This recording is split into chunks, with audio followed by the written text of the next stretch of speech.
Хорсшоу Бенд. Може би най-известният меандър на Колорадо Ривър. Сниман милион пъти от безброй фотографии. Всеки път красив, всеки път различен. Само на 9 км южно от извънземните красоти на Антилопския каньон, пред нас се разкри нова гледка.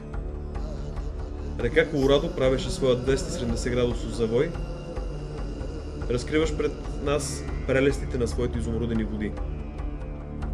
Разбира се, трябваше да бъдем много внимателни, защото пропастта под нас беше почти отвесна.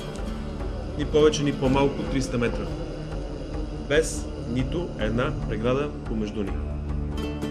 Само ние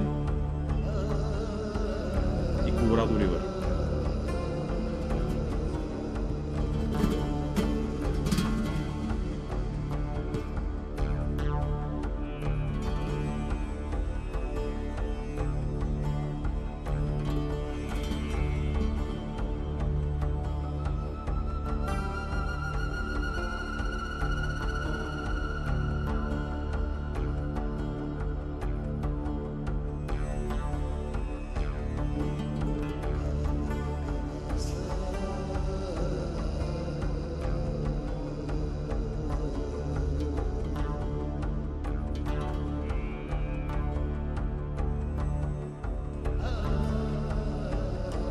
Когато питахме местните индианци Навахо кога е най-добре да се снима Хорсшоу Бенд, дали при изгрев или при залез слънце, така както повелява законите на теорията на фотографията за златния час, бяхме изненадани от техния отговор.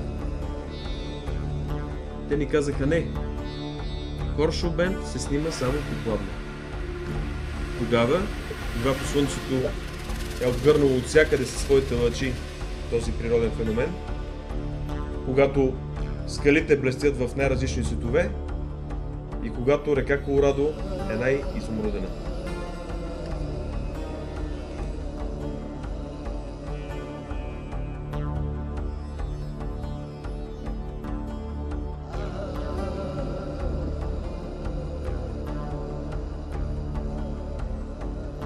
Ето ни на езерото Пауъл.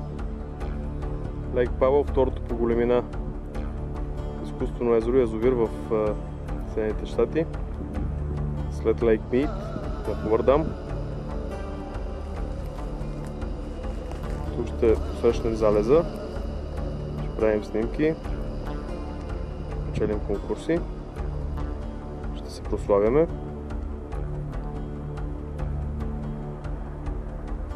Много хубаво местенце, много приятно.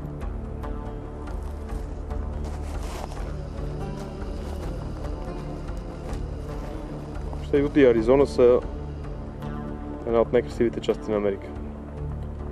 След това пътешествие, след това пътуване вече нямам въобще две мнения и никакви съмнения по този въпрос.